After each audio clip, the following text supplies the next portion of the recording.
செய்தியின்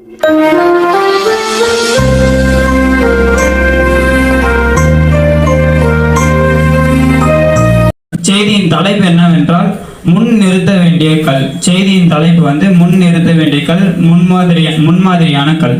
அந்த கல் எந்த கல்லுன்றதை தான் நம்ம இப்போ வந்து பார்க்க போகிறோம். யார் இந்த கல் அப்படின்னு சொல்லிட்டு பார்த்தோம்னா 1 பேதுரு 2ஆம் அதிகாரம் 4-5. மனுஷரால் தள்ளப்பட்டதாயினும் தேவனால் தெரிந்து கொள்ளப்பட்டதும் விலையேற பெற்றதுமாயிருக்கிற ஜீவனுள்ள கல்லாகிய போதும். இது வந்து எந்த மாதிரியான கல்லுன்னு பார்த்தோம்னா, இது வந்து ஜீவன் உள்ள கல். நாம் ஆராதிக்கிற அந்த கல் வந்து, நம்ம ஆராதிக்கிற தேவன் வந்து ஜீவன் உள்ளவர். மண்ணோ மரமோ கல்லோ அவர் கிடையாது. பேசாத தேவன் அல்ல. கண் இருந்தும் காணாது, காதுகள் இருந்தும் கேளாதுன்னு சொல்லிட்டு வேதத்தை சொல்லியிருக்கோம். அந்த மாதிரி கல் கிடையாது. நம்ம ஆராதிக்கிற தேவன் வந்து எப்படிப்பட்டவர், அந்த கல் எப்படிப்பட்டது அப்படின்னா அது வந்து ஜீவன் உள்ள கல். 2வது இந்த கல் யார், இந்த கல் எப்படிப்பட்ட கல் இது அப்படின்னு சொல்லி பார்த்தோம்னா மத்தேயு 21ஆம் அதிகாரம் 44வது வசனம்.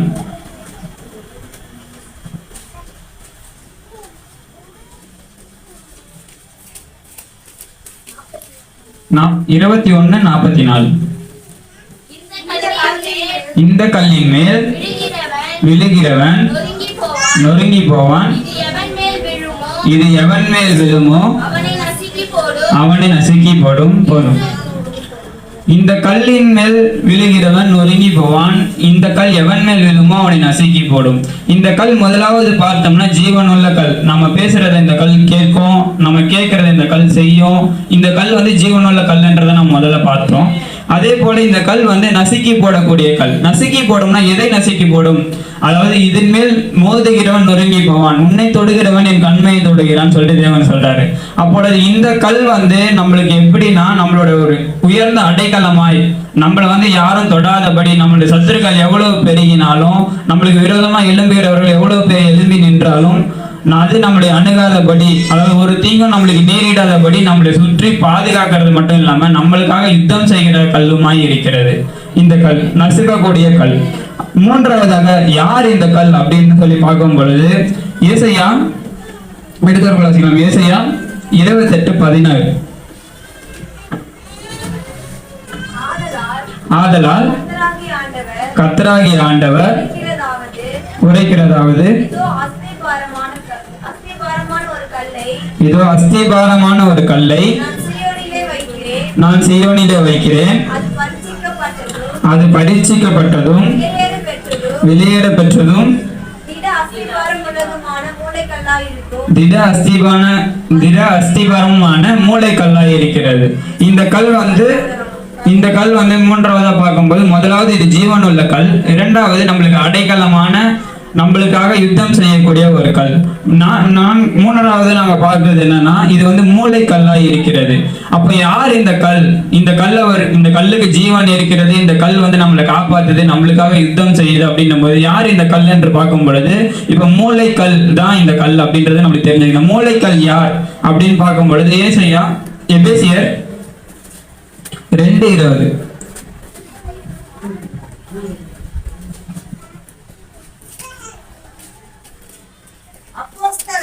அப்போஸ்தலர் தீர்க்கதரிசிகள் என்பவர்களுடைய அஸ்திபாரத்தின் மேல் கட்டப்பட்டவர்களுமாய் இருக்கிறார்கள். அதற்கு இயேசு கிறிஸ்து தாமே மூளைக்கல்லாய் இருக்கிறார். இப்ப யார் இந்த கல் அப்படின்னு சொல்லி பார்த்தோம்னா, இயேசு கிறிஸ்து தாமே அந்த கல்லாய். கிறிஸ்து என்பது ஒரு கல்.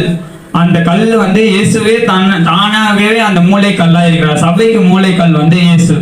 இந்த மூளைக்கல்லை குறித்து பார்த்தோம்னா எல்லாராலும் உழைக்கப்பட்டதும் எல்லாராலும் வெறுத்து ஒதுக்கப்பட்டதுமான ஒரு கல். ஒரு பாரம்பரிய கதை ஒன்று உண்டு. சாலமோன் ராஜா வந்து தேவாலயத்தை கட்டும் பொழுது அந்த மேஸ்திரிகள்லாம் சேர்ந்து தேவாலயத்தை கட்டிட்டு இருக்காங்க. கட்டும் பொழுது என்ன ஆகுதுன்னா, இது வந்து ஒரு புஸ்தகத்துல படிச்ச கதை. அதுல ஒரு கல் மட்டும் என்ன, ஒரு வடிவமே இல்லை. ஒரு வீடு கட்டணும்னா அந்த கட்டத்துக்கு ஏற்ற வடிவத்துல இருந்தால் தான் அந்த கல்லை வைத்து வீடு கட்ட முடியும். கரெக்டா? அந்த ஒரு கல்லுக்கு வந்து வடிவமே இல்லை. அது வந்து நீட்டாவும் ரொம்ப அகலமாவும் இருக்கு, ரொம்ப வளவலன்னு இருக்கு. அதை வந்து வச்சு வீட்டு கட்ட முடியும், அந்த ஆலயத்தை கட்ட முடியவில்லை. அங்க இருக்கிறவங்க கட்டுறவங்க என்ன பண்றாங்க, இந்த கல் வேலைக்கு ஆகாதுன்னு சொல்லிட்டு தூக்கி வெளியே போட்டுறாங்க. போட்டது மட்டும் இல்லாமல் அவங்க என்ன பண்றாங்க, எப்பவும் போல ஆலயத்தை கட்டி முடிக்கும் போது மூளைக்கு ஒரு கல், தலைக்கல்லாம் எடுத்து வைக்கிறதுக்கு பெரிய கல் ஒண்ணு வேணும். அந்த டைம்ல தேடும் போது அந்த கல் வந்து அவங்களுக்கு எங்கேயுமே கிடைக்கவே இல்லை. இந்த கல் இவங்க வெளியே போட்டதுல என்ன ஆகுதுன்னா, இவங்க ஒரு தடவை ஆலயத்தை கட்டிட்டு இருக்கும் போதும் அவங்க போகும்போது வரும்போது இந்த கல் வந்து அவங்க காலில் வந்து தடுக்கிறதுக்கான ஒரு கல்லா இருக்கு. அவங்க உள்ள போகும்போதும் வெளியே வரும்போதும் திரும்பி கட்டும் போதும் ஒரு தடவை அந்த கல்லுல வந்து தடுக்கி விழுந்துடுறாங்க. தடுக்கிற ஒரு கல்லா இருக்கு. இந்த கல்லை என்ன பண்றாங்க, கடைசியா எடுத்து மூளைக்கு தலைக்கல்லா எடுத்துன்னு வந்து வச்சிடுறாங்க. அந்த மாதிரி எல்லாராலும் தள்ளப்பட்ட, அதாவது ஏசப்பாவோட சொந்த ஜனங்களாகிய இஸ்ரேல் மக்கள் அவங்களால தள்ளப்பட்ட கல்லாகிய கிறிஸ்து வந்து அவங்களுக்கு ஒரு தடுக்கி விழுகிற கல்லா இருக்கிறேன்னு சொல்லிட்டு மத்தேயுல சொல்லியிருக்கிறாரு வேதத்துல. அந்த போல அந்த கல்லை வந்து அவங்க எல்லாராலையும் தூக்கி எறியப்பட்ட அந்த கல் வந்து மூளைக்கு தலைக்கல்லாகிய கிறிஸ்துவா இன்னைக்கு வந்து உலகத்துல இருக்க எல்லாருக்கும் தாமே ரட்சகராய், என் மூலியமா மட்டும்தான் மீட்பு, என் மூலியமா மட்டும்தான் உங்களால பரலோகத்துக்கு போக முடியும் என்ற ஒரு மூளைக்கு தலைக்கல்லா இயேசு வந்து நீங்க மாறி இருக்காரு. இப்ப அந்த கல் யாரு அப்படின்னு பார்த்தோம்னா அது நம்மளோட இயேசு கிறிஸ்து. இப்பொழுது இந்த கல்லை குறித்து இப்ப அந்த வசனத்துல நம்ம படிச்சோம், சகரியா 3:9 நம்ம தியானிக்கிறோம். அதுல இருக்க நம்ம வந்து ஒரு விஷயத்த இப்ப பார்த்துட்டோம், யார் அந்த கல் அப்படின்ற கல்லை நம்ம வந்து பார்த்துட்டோம். இப்போ அந்த கல், அந்த வசனத்துல 2வது லைனை வாசிக்கலாம். சகரியா 3:9. உன்னதங்களில் உள்ள துரைத்தனங்களுக்கு இல்ல சகரியா 3:9. தேவன் நம்முடைய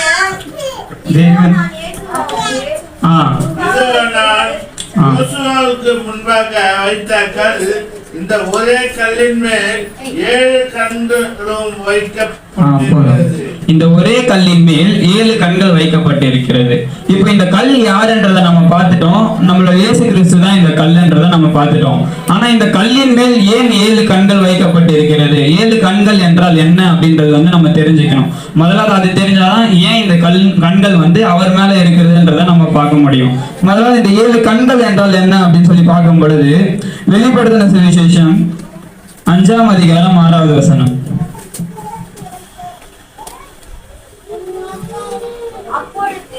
அப்பொழுது இதோ ஒரு ஆட்டுக்குட்டி சிங்காசனத்திற்கும் 4 ஜீவன்களுக்கும் மூப்பர்களுக்கும் மத்தியிலே நிற்க கண்டேன். அது 7 கொம்புகளும் 7 கண்களும் உடையதாய் இருந்தது. 7 கண்களும் உடையதாய் இருந்தது. அந்த கண்கள் பூமி எங்கும் அனுப்பப்படுகிற 7 ஆவிகள். அப்படியே சகரியா 4:10 வாசிச்சிடலாம்.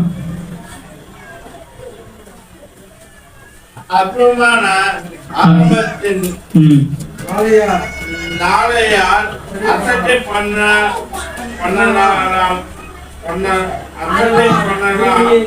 பூமி எங்கும் சுற்றி பார்க்கிறவர்களாகிய கர்த்தருடைய 7 கண்கள். பூமி எங்கும் சுற்றி பார்க்கிற கர்த்தருடைய 7 கண்கள். இந்த கண்கள் யாருடைய கண்கள், இந்த 7 கண்கள்ன்றது யாருடைய கண்கள் பார்த்தோம்னா அது தேவனுடைய கண்கள். இந்த கண்கள் வந்து எப்படிப்பட்டது அப்படின்னும் போது வெளிப்படுத்தல சொல்லிருக்கிறது, இந்த கண்கள் வந்து ஆவிகளா இருக்கிறது. இந்த ஆவிகளுக்கு என்ன வேலை அப்படின்னும் போது இந்த 7 இயேசுவாவுடைய 7 கண்களான இந்த ஆவிகள் என்ன பண்ணணும்னா பூமி எங்கும் சுற்றி திரியும்.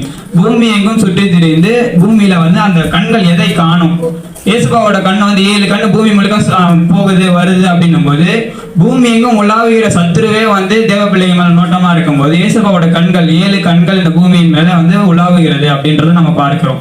அப்போ அந்த கண்கள் வந்து எதை காண்கிறது, எதை பார்த்தா அந்த கண்கள் வந்து சந்தோஷப்படும், தேவனுடைய கண்கள் எதை பார்க்க விரும்புகிறதுன்றதை நம்ம இப்ப பார்க்க போகிறோம். அப்படியே எடுத்து வாசிக்கலாம். சகரியா 4:10.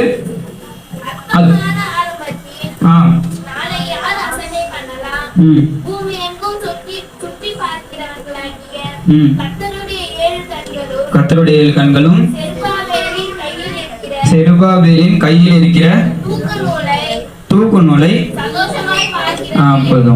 இப்போ அந்த 7 கண்கள் எதை பார்க்கிறதுன்னு பார்த்தோம்னா சரபாபேல் அவங்க கையில இருக்கிற தூக்கு நூலை வந்து அது சந்தோஷமாய் பார்க்கிறது. தூக்கு நூல் என்றால் என்ன, ஏன் தேவனுடைய கண்கள் வந்து தூக்கு நூலை பார்க்கிறது அப்படின்னு நம்ம பார்க்கும் பொழுது எடுத்து வாசிக்கலாம். ஏசாயா 28:17 வசனம்.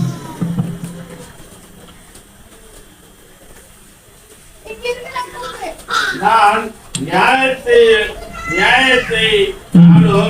நீதியை தூக்கு ஆ, நூலுமாக வைப்பேன். நான் நீதியை தூக்கு நூலாகவும் வைப்பேன். அப்ப அந்த தூக்கு நூல் என்றது என்னது என்று இப்ப தெரிஞ்சிச்சா? இது வந்து நீதி. தூக்கு நூல் என்பது நீதி. அப்ப தேவனுடைய 7 கண்கள் பூமி எங்கும் உலாவுகிற அந்த 7 கண்களும் எதை காண விரும்புகிறது, எதை பார்த்து சந்தோஷப்படுகிறது என்று சொன்னால் நீதியை பார்த்து சந்தோஷப்படுகிறது. இப்பொழுது அந்த நீதியை காணும் பொழுது அந்த நீதியை வந்து பூமி எங்கும் போய் பார்க்கிற அந்த 7 கண்களும் ஏன் இந்த கல்லின் மேல் இருக்கிறது, அப்ப இந்த கல்லு கிட்ட நீதி இருக்கா அப்படின்னு பார்க்கும்போது இது என்ன கல்லுன்றதை நம்ம முதல்ல பார்க்கும்போது இது கிறிஸ்துவான கல். இது வந்து நீதியை நிறைவேற்றின கல். ஆமென். இது வந்து நீதியை நிறைவேற்றின கல். அப்பொழுது நீதி என்றால் என்ன? முதலாவது நீதி என்பதை நம்ம என்னன்னு அறிஞ்சுக்கணும். அப்ப நீதினா என்ன? எந்த நீதியை இந்த கல் நிறைவேற்றியது? நீதி என்றால் என்னன்னா தேவ சித்தத்தை நாம் செய்வதே அது வந்து நீதியா எண்ணப்படுகிறது. தேவ சித்தத்தை நிறைவேற்றுதல் தான் நீதி. அப்போ இந்த கல்லை குறித்த சித்தம், தேவ சித்தம், பிதாவோட சித்தம் இருந்திருக்கிறது. கிறிஸ்துவை குறித்த பிதாவோட சித்தம், குமாரனை குறித்த தகப்பனுடைய சித்தத்தை குமாரனாகிய கிறிஸ்து இந்த கல் வந்து என்ன பண்ணிருக்கு? தன்னோட சித்தத்தை நிறைவேற்ற தன்னை ஒப்பு கொடுத்திருக்கிறது. அப்ப முதலாவது அதை குறித்த சித்தம் என்னவென்று நம்ம இன்னைக்கு பார்க்க போகிறோம். இப்ப அந்த சித்தத்தை நம்ம பார்க்கணும்னா ஏசாயா 53ஆம் அதிகாரம்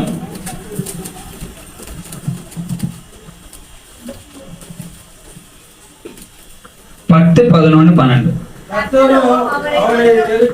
கர்த்தரோ அவரை நொறுக்க சித்தமாகி அவரை பாடுகளுக்கு உட்படுத்தினார். அவருடைய ஆத்துமா தன்னை குற்ற நிவாரண பலியாக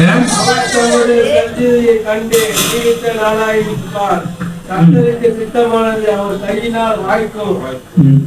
அவர் தமது ஆத்துமா வர்த்தத்தின் பல்லை கண்டு திருப்தி ஆவார். என் தாசனாகிய நீதிபரர் தம்மை பற்றும் அறிவினார் அநேகரை நீதிமான்களாக்குவார். தாமே சுமந்து கொள்வார். அவர் தம்முடைய ஆத்துமாவை மரணத்தில் சுற்றி அக்கிரமக்காரர்கள் ஒருவராக எண்ணப்பட்டு மனிதருடைய பாவத்தை தாமே சுமந்து அக்கிரமக்காரருக்காக வேண்டிக் கொண்டிருக்கிறது நிமித்தம் அநேகரை அவருக்கு பங்காக கொடுப்பேன். பலவான்கள் அவர் தமக்கு கொள்ளையாக பங்கிட்டுக் கொள்வார். இதுல வந்து இது என்னன்னா நம்ம வந்து எதுல இருந்து வாசிக்கிறோம்னா ஏசாயா வந்து பழைய ஏற்பாட்டுல இருக்கு. எந்த வேதகமத்துல இருக்கு? பழைய ஏற்பாட்டுல இருக்கு.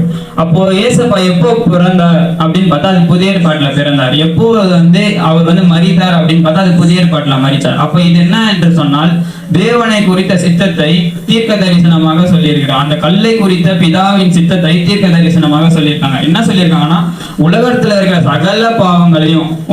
இருக்கிற சகல பாவங்களையும் மனுஷருடைய அந்த மீறுதல்களையும் அவங்களுக்கான பலியாக, ஜீவ பலியாக தன்னையே இந்த கல் வந்து ஒப்பு கொடுக்கும் அப்படின்னு சொல்லி பிதாவானவர் இந்த கல்லை குறித்து வைத்திருந்த சித்தம். என் குமாரன் வந்து நான் படைச்ச என்னுடைய கிரியைகள் ஆகிய இந்த மனுஷர்களுக்காக என் குமாரன் தன்னையே நம்ம பலியாக கொடுப்பான் அப்படின்னு சொல்லி குமாரனை குறித்து பிதா வைத்திருந்த சித்தத்தை வந்து இப்ப நம்ம பார்க்கிறோம். இந்த சித்தத்தை யார் வேணா இந்த சித்தத்தை நிறைவேற்ற முடியுமானா முடியாது. நம்மை குறித்து தேவன் வைத்திருந்த சித்தத்தை நாம் தான் நிறைவேற்ற முடியும்.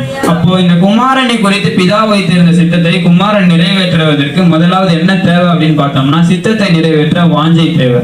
அப்பொழுது இயேசுவா வந்து நிறைய இடத்துல சொல்லியிருப்பாரு, இந்த மாதிரி தேவனோட சித்தத்தை நான் வந்து நிறைவேற்றணும், இப்படி எல்லா நீதியும் நிறைவேறுவது நம்மளுக்கு இதுவா இருக்குன்னு சொல்லிட்டு ஞானசானம் எடுக்கும்போது சொல்லியிருப்பாரு. அந்த மாதிரி இயேசுவா வந்து எந்தெந்த இடத்துல வந்து சொல்லிருக்கான்னு சொல்ல ஒரு 2 உதாரணத்தை நம்ம பார்க்க போறோம். சித்தத்தை செய்ய அவருக்கு விருப்பம் இருந்ததை பத்தி பார்க்க போறோம். எடுத்தவர்கள் வாசிக்கலாம். யோவான் 4ஆம் அதிகாரம் 34ஆம் வசனம்.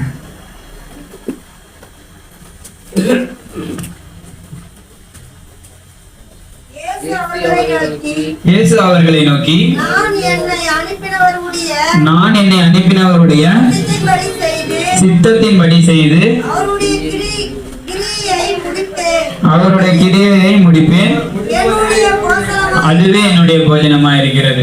இப்பொழுது நம்ம வாழ்ற நம்மளுக்கு வந்து எது ரொம்ப முக்கியமானதுன்னா மூச்சு காத்து ரொம்ப முக்கியம். அதுக்கப்புறமா எது வேணும்னா உணவும் குடிக்க தண்ணியும் ரொம்ப ரொம்ப முக்கியம்.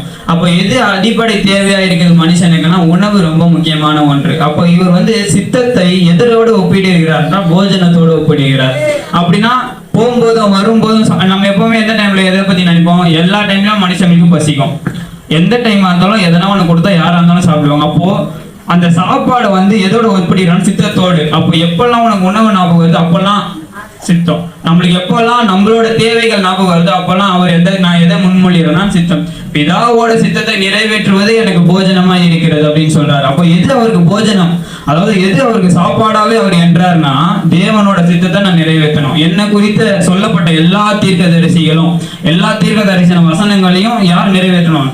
நான் நிறைவேற்றணும். அதுவும் இது எப்படி நிறைவேற்றணும் அப்படின்னு சொல்லி பார்க்கும்போது நம்ம படிச்ச அந்த சகரியா 3:9 சொல்றாரு, தேசத்தில் இருக்க எல்லாத்தையும் ஒரே நாளில் சகல ஜனங்களுடைய பாவங்களை சுமந்திருப்பார்ன்ற அந்த வாக்குத்தத்தத்தை அவர் நிறைவேற்றணும். இப்படிப்பட்ட நீதியை நிறைவேற்றுவதற்கு ஒரு தடவையும் அவர் என்ன பண்றாருன்னா அந்த சித்தத்தை வந்து சொல்லிக்கிட்டே இருக்காரு. அதே போல மத்திய 26:39 சித்தத்தின்படி ஆக கடவுது, என்னுடைய சித்தம் அல்ல பிதாவுடைய சித்தத்தின்படி ஆக கடவுதுன்னு சொல்லிட்டு சொல்லியிருக்கிறாரு. அப்போ எல்லா இடத்துலயும் அவர் எதை முன்மொழிகிறார் என்று சொன்னால் அந்த சித்தத்தை. அப்போ நம்மளுடைய வாழ்க்கையில நம்ம என்ன செய்ய வேண்டும், எதை நாம் மறக்க கூடாது அப்படின்னா, நம்ம எப்படி சாப்பிடுறது தூங்குறது இதெல்லாம் எப்படி நம்ம மறக்கிறது இல்லையோ அதே போல நம்மை குறித்த தேவனுடைய சித்தத்தை நம்ம என்ன பண்ணக்கூடாது, மறக்க கூடாது. அந்த சித்தத்தை நிறைவேற்றுவதில் வாஞ்சியா இருக்கிறது தான் நாம கிறிஸ்துவை வந்து முன்மாதிரியா வைத்திருக்கிறோம் என்பதற்கான பொருள். இப்போ அவர் வந்து நீதியை நிறைவேற்றிட்டாரா? அவர் வந்து அவரை குறித்து சொல்லப்பட்ட அந்த நீதியாகிய அவரை குறித்து வைத்திருந்த பிதாவுடைய சித்தத்தை அவர் நிறைவேற்றிட்டார் அப்படின்னு சொல்றதுதான் நம்ம வந்து வேத ஆதாரங்களை பார்க்க போகிறோம். அதே போல அவர் நிறைவேற்றினால்தான் நம்ம இன்னைக்கு என்ன கொண்டாடுறோம்னா குட் ஃப்ரைடே கொண்டாடுறோம். உலகத்தில் இருக்கிற சகல பாவங்களையும் சகல ஜனங்களுடைய மீறுதலையும் அவர் வந்து தான் மேல ஏற்றுக்கொண்ட நாள் தான் இந்த நாள்னா குட் ஃப்ரைடே. இப்போ இந்த நாளை நம்ம கொண்டாடுகிறோம் அப்படின்னு சொன்னா என்ன அர்த்தம்னா அவர் ஏற்கனவே அவருடைய நீதியை அவரை குறித்து வைத்திருந்த பிதாவுடைய சித்தத்தை நிறைவேற்றி விட்டார். இப்போ அதுக்கு உதாரணமா நம்ம பார்க்கணும்னா 2 கொரிந்தியர் 5:21 2 கொரிந்தியர் 5:21 நாம் அவருக்குள் தேவனுடைய நீதியாகும்படிக்கு பாவம் அறியாத அவரை தமக்காக பாவமாக்கினார். அதாவது நாம் தேவனுடைய நீதியாகும்படி, நாம எப்போ தேவனுடைய நீதியானோம்? நீதி என்றால் சித்தம் என்பதை பார்த்தோம். அப்போ தேவனுடைய சித்தமாய் நாம் எப்பொழுது மாறினோம் என்று சொன்னால் நம்மளை எல்லாம் மீட்க வேண்டும் என்பது ஆரம்ப காலத்திலிருந்து தேவனுடைய சித்தமாய் இருக்கிறது. உலகம் தோன்றுவதற்கு முன்பாகவே அடிக்கப்பட்ட ஆட்டுக்குட்டியாக இருக்கிறேன்னு சொல்லிட்டு வேதம் சொல்லுகிறது. அப்படி என்றால் இப்படி ஒருத்தரையும் இந்த டைம்ல இவங்க இந்த வேலை பண்ணிட்டு இருப்பாங்க, இந்த நேரத்தில் இவங்களை நான் தொட்டு நான் வந்து என்னோட ஜீவத்துக்கு நான் கொண்டு வரணும், இப்படி துன்மார்க்கத்தில் இருக்கிறாங்க, இந்த வழியில அவங்க வாழ்ந்துட்டு இருக்காங்க, அவங்கள நான் இந்த நேரத்தில் தொடணும், அவங்கள நான் என்னோட கிட்ட கூட்டிட்டு வரணும்ன்றது எல்லாரையும் முன்குறித்து வைத்திருக்கிறார். யாரை எப்பொழுது அழைக்க வேண்டும், யாரை வந்து சபைக்கு கொண்டு வரணும் என்பதை எல்லாவற்றையும் தேவன் என்ன பண்ணிருக்காருன்னா சித்தமாக வைத்திருக்கிறார். அப்போ நாம் தேவனுடைய சித்தம் நீதியாகும்படி தம்மை பாவமில்லாத தம்மை பாவமாக்கினார். அப்ப நாம் பொறுமையா பார்த்தோம் என்று சொன்னா அவர் வந்து சிலுவையில் அறியப்பட்டது காரணம் நீதியை நிறைவேற்றும்படி. அப்ப நீதி என்றால் நம்மளுடைய பாவத்தை மன்னிப்புக்காக அவர் வந்து பலியாக மாற வேண்டும். அப்போ இந்த இடத்துல பாவம் இல்லாத அவர் வந்து பாவமாக்கினார் சொல்லி முடிக்கிறாங்க. இதுக்கப்புறம் ஆக்க போகிறார்னு சொல்லல, பாவம் ஆக்கிட்டார், அதான் பாவம் ஆக்கினார் அப்படின்னு சொல்லி முடிக்கிறாங்க. இயேசுபா வந்து அந்த நீதியை தன்னை குறித்து வைத்திருந்த அந்த நீதியை நிறைவேற்றி முடித்து விட்டார். தன்னை குறித்து வைத்திருந்த பிதாவுடைய சித்தத்தை நிறைவேற்றி முடித்து விட்டார். இந்த கல்லை பார்த்து நாம் எதை அறிந்து கொள்ள வேண்டும் என்றால், சில பேர் என்ன நினைச்சுக்கிறாங்கன்னா குட் ஃப்ரைடேனா அழுது புலம்பணும், குட் ஃப்ரைடேனா முகத்தை சோகமா வச்சுக்கணும், நம்ம வந்து அமைதியா உட்காந்துட்டு எழுந்து போனோம் அப்படின்னு சொல்லி இந்த மாதிரி துக்கம் கொண்டாடணும் அப்படின்ற எண்ணத்திலே இருக்காங்க. துக்கம் கொண்டாட வேண்டும் என்றால் துக்கம் கொண்டாடணும்னா ஏன் கொண்டாடணும் அப்படின்னா உபவாசம் இருக்கிறதுனால நம்ம துக்கம் கொண்டாட வேண்டும்.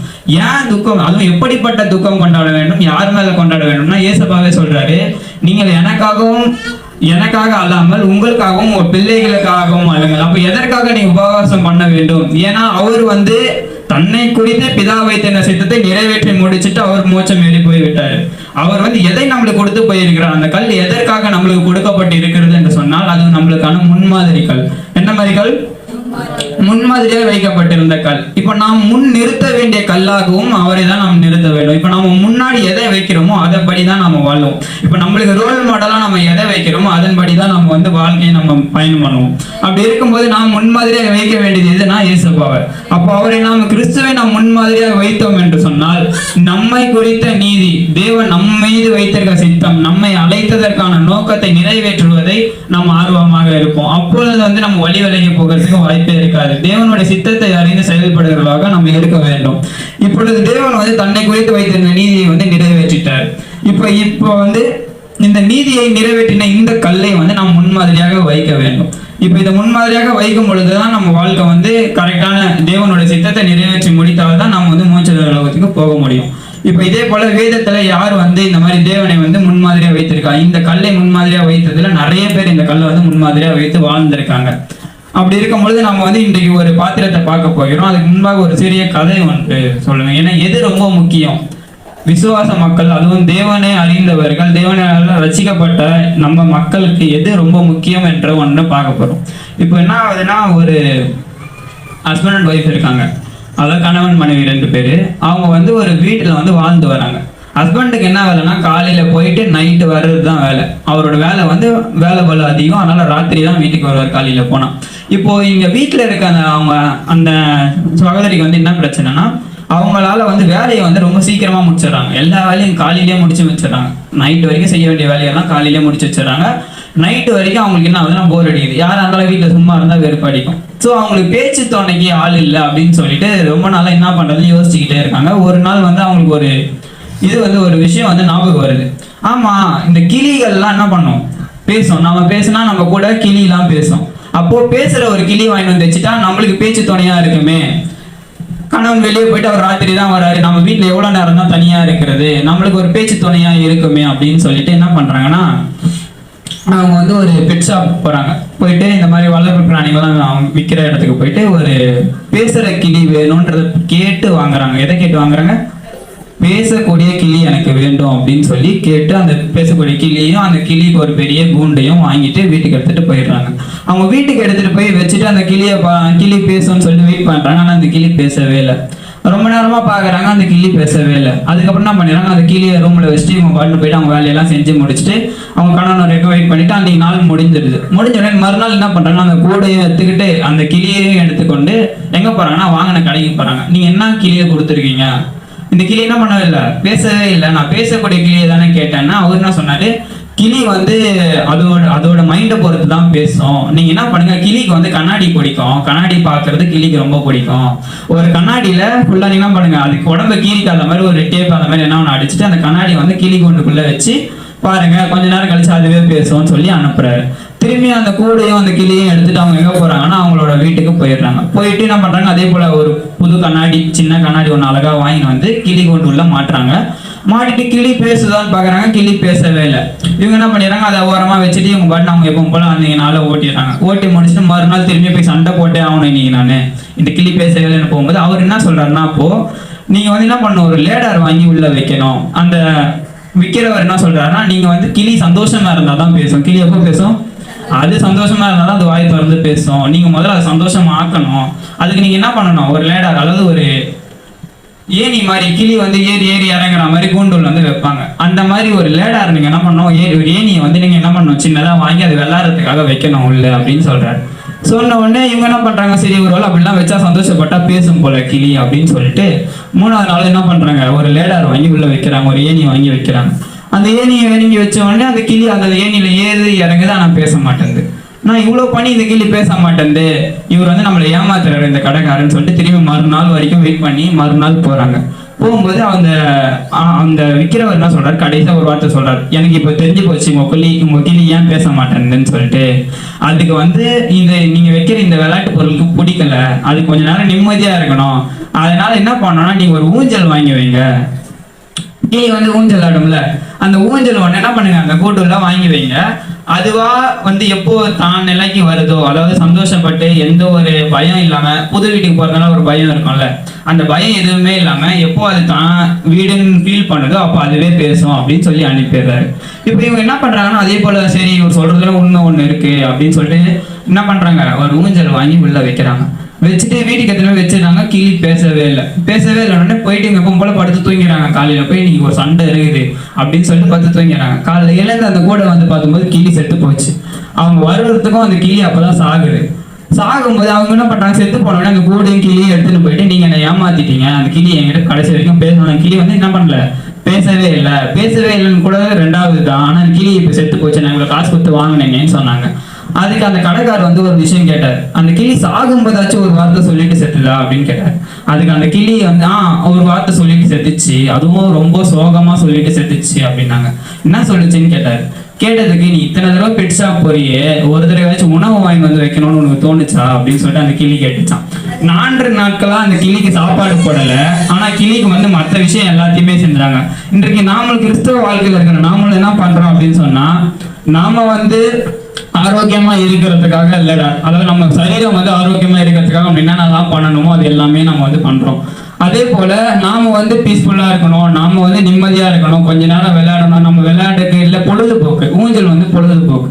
அப்போ நம்ம வந்து நம்ம நாளை பொழுது போகணுன்றதுக்காக நம்ம என்னென்னலாம் செய்யறோம். நம்மளோட மாம்சம் பொழுது போகணும், நம்ம மாம்சத்துக்கு வந்து டைம் போறது தெரியக்கூடாது அப்படின்னு சொல்லிட்டு அதற்காக நம்ம நிறைய விஷயங்களை செய்யறோம். அதே போல நம்மை நாம் மேன்மைப்படுத்தி கொள்ள, இப்ப அந்த கண்ணாடி வந்து எதுக்காகனா தான் அழகா தான் பார்த்து ரசிக்கிறதுக்காக, அதாவது தன்னை தான் மேன்மைப்படுத்தி கொள்றதுக்காக அதுக்கு என்னென்னலாம் செய்ய முடியுமோ அது எல்லாத்தையும் நம்ம என்ன பண்றோம், செய்யறோம். ஆனா முக்கியமான ஒன்று, கிறிஸ்தவர்களுக்கு தேவன் அந்த கல்லாகிய கிறிஸ்து வந்து முன்மாதிரியாக இருக்கிறார். அவர் வந்து எதை வச்சுட்டு போனாருன்னா தேவ சித்தத்தை முன்பாக வச்சுட்டு போனாரு. இப்ப நம்ம நம்ம மாம்சத்திற்காக இவ்வளவு செய்கிறோம், ஆனா உள்ள இருக்க ஆவி வந்து என்ன ஆயிடுதுன்னா செத்து போயிருக்கு. ஏன்னா அதற்கான வார்த்தையை நாம் தருவதும் இல்லை, அதற்கான உணவை நம்ம அருந்துவதும் இல்லை. வார்த்தையா தேவனோட வாயிலிருந்து புறப்படுகிற வார்த்தையினாலே மனுஷன் பிழைப்பான்னு எழுதியிருக்கு. இப்ப நம்மளோட நிலைமை வந்து எப்படி இருக்குதுன்னா, இப்போ வந்து எவ்வளவு சம்பாதிச்சாலும் அவங்களுக்கு காசு இல்லை, நான் என்ன பண்ணாலும் அதுல ஒரு திருப்தி இல்லை. ஏன் அப்படின்னு சொன்னா நம்ம வாழ்க்கை உள்ளார வாழ்க்கை வந்து இறந்து போயிருக்கு, அது மறித்து போயிருக்கிறது. ஏனென்று சொன்னால் நாம் வந்து யாருக்கு முக்கியத்துவம் கொடுக்க வேண்டும் அப்படி என்பதை நம்ம தெரியல. எதுக்கு முக்கியத்துவம் கொடுக்கணும்? இந்த சரீரத்துக்கு கொடுக்கணுமா, நம்ம செய்ய வேண்டிய வேலைக்கு கொடுக்கணுமா, நம்மளுக்கு எது திருப்தி தருதோ அதுக்கு கொடுக்கணுமா, இல்லை இது எல்லாவற்றையும் நம்மளுக்கு கொடுக்கிறவர் அவருக்கு நம்ம முக்கியத்துவம் கொடுக்கணுமா? முதலாவது தேவனுடைய ராஜ்யத்தையும் அவருடைய நீதியையும் தேடணும். அப்பதான் நம்ம விரும்புகிறது எல்லாமே நம்மளுக்கு கூட கொடுக்கப்படும்.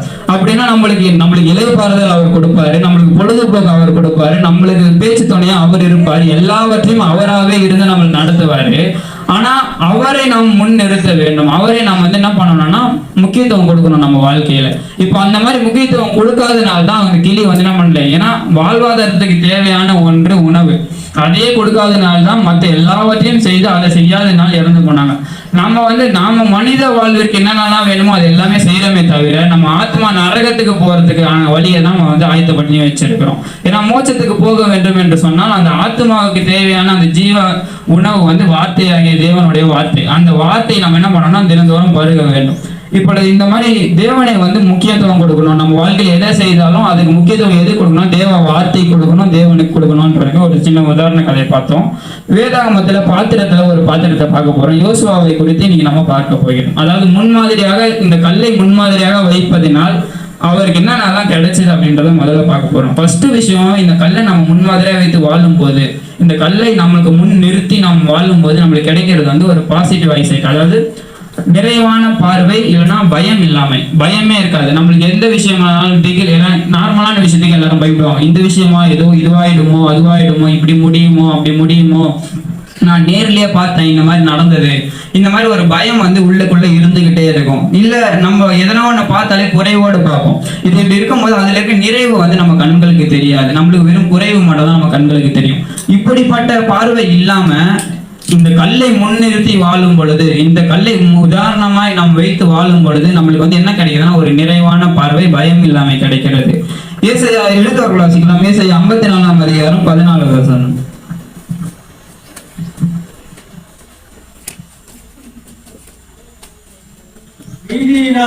நீதியினால் சிறப்பட்டிருப்பாய், கொடுமைக்கு தூரமாவாய்,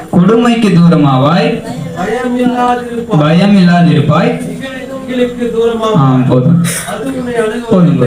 திகிலுக்கு தூரமாவாய், பயம் இல்லாதிருப்பாய், கொடுமைக்கு தூரமாவாய். இதுதான் வந்து தேவன் அந்த கல்லை நாம் முன்மாதிரியாக வைத்து வாழும் போது நம்மளுக்கு தேவன் கொடுக்கிற ஒரு ஆசீர்வாதங்கள். என்ன ஆசீர்வாதம்னா, உலகத்துக்கு எல்லாரும், ஏன்னா இது புலி அடிக்கிறதுக்கு முன்னாடி கிளி அடிச்சதுன்னு சொல்லிட்டு சொல்லுவாங்க. அதாவது நம்ம எதனா ஒன்று செய்ய போறதுக்கு முன்னாடி அந்த பயத்திலே நம்மளுக்கு பாதி வந்து இதுக்கு போயிடும். நம்மளுக்கு இருக்க பாதி பலன் குன்றி போவது எதனாலனா பயத்தினால.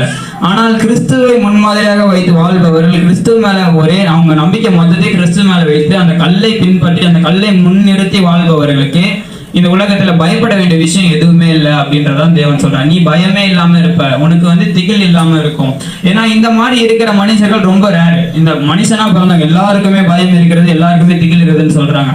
ஆனால் நீ உண்மையா அந்த கல்லை முன்னிறுத்தி அந்த கல் மீது நம்பிக்கை வைத்து நீ வாழும் பொழுது உனக்கு வந்து என்ன இல்லாம இருக்கும்னா பயம் இல்லாம இருக்கும், திகில் இல்லாம இருக்கும்ன்றது வாக்குத்தத்தமா தேவன் கொடுத்திருக்கிறார். இதுக்கு உதாரணமா யோசுவா வந்து இந்த கல்லை முன்னிறுத்தி வாழ்ந்திருக்கிறார். ஏன்னா நம்ம படிச்ச வசனத்துல இருக்கும், நான் யோசுவாவுக்கு முன்பாக நிறுத்தின கல், சகரியா 3:9 சொல்லியிருக்கிறாரு. அப்ப யோசுவாவுக்கு முன்பாக நிறுத்தின கல், அப்போ யோசுவாவுக்கு முன்னாடி அந்த கல் இருந்ததுன்னா அந்த யோசுவாவோட வாழ்க்கை எப்படி இருந்திருக்கும்ன்றதான் நம்ம பார்க்க போகிறோம். இப்ப எடுத்துக்கொள் வாசிக்கலாம். என்னாகமும் 13ஆம் வசனம், 13ஆம் அதிகாரம் 31 to 33 வசனம். என்னாகமும் 13ஆம் அதிகாரம் 31ஆம் வசனத்திலிருந்து 33. அவரோட கூட போய் வந்த மனிதரும் நாம் போய் அந்த ஜனங்களை எதிர்த்து நிற்க நம்மால் கூடாது, அவர்கள் தம்மை பார்க்கிலும் பலவான்கள் என்றார்கள். நாங்கள் போய் சுற்றி பார்த்து வந்து அந்த தேசம் தன் குடிகளை பட்சிக்கிற தேசம், நாங்கள் அதிலே கண்ட ஜனங்கள் எல்லாரும் மிகவும் பெரிய ஆட்கள், நாங்கள் அதில் கண்ட ஜனங்கள் எல்லாரும் மிகவும் பெரிய ஆட்கள். அங்கே ராட்சத பிறவியான ஏனோக்கு குமாரனாகிய ராட்சதரை கண்டோம். சரி, போதும். நான் அப்படியே கதையாவே சொல்லி அங்க வந்து என்ன நடக்குது அப்படின்னு சொல்லி பார்த்தோம்னா, இயேசுவா வந்து இந்த கானான் தேசத்துக்கு மோசேயை கொண்டு அழைத்து கொண்டு போகும்போது அந்த இடத்துக்கு போயிட்டாங்க. அதாவது இவங்க ஒரு மலையில இருக்காங்க, அந்த மலைக்கு கீழே வந்து கானான் இருக்கிறது. ஆனா இவங்க என்ன பண்றாங்கன்னா, மோசேயை வந்து என்ன பண்றாங்க, இயேசுவா சொல்றாரு, உலக அந்த நாடு எப்படி இருக்கு, நான் வாக்குத்தத்தம் பண்ண மாதிரி இருக்கான்றதை பார்த்துட்டு வர்றதுக்கு என்ன பண்ணேன், 12 கோத்திர பிதாக்கள்ல இருந்து அந்த கோத்திரத்துல இருந்து 12 பேரை என்ன பண்ணப்பா உலக பார்க்க அனுப்பு அப்படின்னு சொல்லிட்டு சொல்றாங்க. சொன்ன உடனே இதுல வந்து யார் யார் போறான்னா, யோசுவாவும் அவர் கூட வந்து யோசுவாவும் காலேப்பும் கூட ஒரு 10 பேர் சேர்ந்து என்ன பண்றாங்க, 12 பேரா என்ன பண்றாங்கன்னா அந்த ஊருக்கு போகிறாங்க, கானான் தேசத்துக்குள்ள போறாங்க. போயிட்டு ஒரு 40 நாட்கள் அந்த ஊர்ல தங்கி அந்த இருக்க தண்ணி எப்படி இருக்கு, அங்க இருக்க சாப்பாடு எப்படி இருக்கு, அங்க இருக்க மக்கள் எப்படி இருக்காங்க, எல்லாத்தையும் என்ன பண்றாங்கன்னா, இவங்க போனது எதற்காகன்னு பார்த்தோம்னா, எதற்காக இவங்க போனாங்க, உளவு பார்க்க போனாங்க. அதே போல அந்த ஊர் எப்படி இருக்குது, வாக்குத்தத்தத்துக்கு ஏற்றதா இருக்குதான்றதை பார்க்க போனாங்க. இவங்க எல்லாம் பார்த்துட்டு வந்தது எல்லாமே உண்மை. இப்போ இவங்க இந்த சொல்ற ஸ்டேட்மெண்ட் ஏசாயா இதுல வந்து என்னாகமத்துல இவங்க சொல்ற ஸ்டேட்மெண்ட் எல்லாமே வந்து உண்மை. ஏன்னா அவங்க பார்த்ததை தான் அவங்க சொல்றாங்க. அந்த தேசம் வந்து என்னது, தான் எதிரிகளை பட்சிக்கிற தேசம். அப்படிப்பட்ட ஒரு தேசம், அங்க இருக்கிறவங்க எல்லாருமே பெரிய ஆளு. ஏன்னா உண்மையில அங்க இருந்தவங்க எல்லாம் பெரிய ஆள் தான், அங்க இருக்கவங்க எல்லாம் ராட்சத புத்திரர்கள் தான். அந்த தேசம் இப்படி. ஆனா அவங்க என்ன இன்னொரு விஷயத்தையும் அவங்க பார்க்க போனாங்க. வாக்குத்தத்தம் பண்ணின தேசம் வந்து வாக்குத்தத்துக்கு நீங்க சொன்னது போல அது பாலும் தேனும் ஓடுற தேசம் தான். ஆனா அந்த தேசத்துக்குள்ள நம்மளால போக முடியாது, அந்த தேசத்தை நம்மளால யுத்தம் பண்ண முடியாது அந்த தேசத்துல அப்படின்னு சொல்லிட்டு இவங்க என்ன பண்றாங்கன்னா, தான் பார்த்த பார்வையில இருந்து அவங்க சொல்றாங்க. மற்றவர்கள் கூட போன உடன் இருந்தவர்கள் எல்லாருமே சொல்றாங்க. அதுல யோசுவாவும் காலேப்பும் சொன்ன விஷயத்த நம்ம பார்க்கலாம். என்னாகும் 14ஆம் அதிகாரம் 6ஆம் வசனம் முதல் 9ஆம் வசனம் வரை. தேசத்தை சுற்றி பார்த்தவர்களில் நூனின் குமாரனாகிய யோசுவாவும் எப்புன்னேயின் குமாரனாகிய காலேப்பும் தங்கள் வஸ்திரங்களை கிழித்துக் கொண்டு இஸ்ரவேல் புத்திரரின் சமஸ்த சபையை நோக்கி, நாங்கள் போய் சுற்றி பார்த்து சோதித்த தேசம் மகா நல்ல தேசம், கர்த்தர் நம்மேல் பிரியமா இருக்கிறார், அந்த தேசத்தில் நம்மை கொண்டு போய் பாலும் தேனும் ஓடுகிற தேசத்தை நமக்கு கொடுப்பார். போதும். இப்போ வந்து இங்க யோசுவாவும் காலேப்பும் அந்த ஸ்டேட்மெண்ட் சொல்றாங்கன்னா, இவங்களை மற்றவங்க கூட போயிட்டு வந்தவங்க கூட தான் இவங்களும் இருந்தாங்க. 40 நாள் யார் கூட இருந்தாலும் இவங்க அந்த 10 பேர் கூட தான் இருந்தாங்க.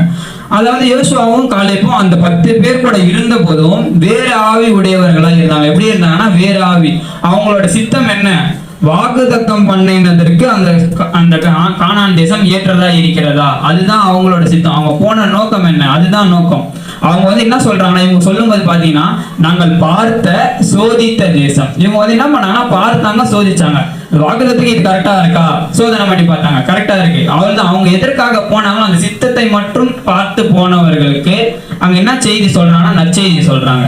ஆனால் அங்க வந்து நார்மலா போயிட்டு சித்தத்தையே மறந்து ஒரு புது தேசம் நாம பார்க்க போறோம். அப்படி போய் பார்த்தவர்களுக்கு எதெல்லாம் கண்ணுல தெரிஞ்சுன்னா அந்த அங்க இருந்த எல்லா மைனஸ், அங்க அவங்கள வந்து பயமுறுத்தக்கூடிய இருந்த எல்லா விஷயங்களையும் பார்த்துட்டு வந்து பயந்து வந்து சொல்றாங்க, இந்த தேசத்துக்கு நாம போக முடியாது, திரும்பி நம்ம எங்க போயிடலாம், எகிப்துக்கு போய் அடிமையாவே இருந்துடலாம், நம்மளுக்குன்னு ஒரு தலைவனை ஏற்படுத்திட்டு இந்த மோசையை விட்டுட்டு நாமளே ஒரு தலைவனை ஏற்படுத்திட்டு எங்க போயிடலாம், திரும்பி எகிப்துக்கு போயிடலாம், ஏன்னா இந்த தேசத்தை நம்மளால என்ன பண்ண முடியாது, மேற்கொள்ள முடியாது அப்படின்னு சொல்லிட்டு அங்க இருக்கவங்க எல்லாம் துச்செய்தி வந்து சொல்றாங்க.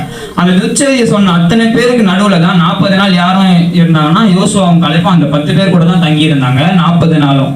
ஆனா அந்த 40 நாள்ல அவங்க வந்து என்ன பண்ணியிருந்தாங்கன்னா அந்த அவங்க போன சித்தத்தை அந்த 40 நாளும் மறக்கவே இல்லை. எதை அவங்க பார்க்க போனார்களோ, எதை அவர்கள் சோதிக்க போனார்களோ அதை மட்டும் பார்த்தார்கள், அதை மட்டும் சோதித்தார்கள். இன்றைய கிறிஸ்தவ வாழ்க்கையில நாம் வந்து எதை நாம் பார்க்க வேண்டும், நாம எங்க வாழ்றோம் அப்படின்னு சொன்னா இந்த உலகத்துலதான் நம்ம வாழ்றோம். நம்மளுக்குன்னு தனியா தேவன் ஒரு நகரத்தை வைத்து பரிசுத்தவான்கள் என்ன ரட்சிக்கப்பட்டவங்க எல்லாம் இங்க மட்டும் வாழுங்க அப்படின்னா, ஏன்னா நல்லவர்கள் மத்தியில நல்லவனா வாழ்றது ரொம்ப ரொம்ப ஈஸி, கெட்டவங்க மத்தியில நல்லவனா வாழ்றதுன்றது தான் ஒரு டெஸ்ட். இப்போ தேவன் நம்மளை சோதித்து அறியதான் நம்மளை வந்து பூமியில வைத்திருக்கிறார். நம்ம எப்பொழுது இந்த சோதனையில் ஜெயம் கொள்கிறோமோ அப்ப நம்ம இருக்க வேண்டிய இடத்துக்கு நம்மள என்ன பண்ணுவாருன்னா கூட்டிட்டு போயிடுவார். அப்போ இந்த இடத்துல நம்ம என்ன பார்க்கணும்னா, நம்ம யாருடன் இருந்தாலும் நம்முடைய ஆவி எப்படிப்பட்டு இருக்கிறது, நம்மளுடைய சிந்தை எப்படி இருக்கிறது, அந்த சித்தத்தை நாம நிறைவேற்றுவதே நமது போஜனமாக என்ன வேண்டும்.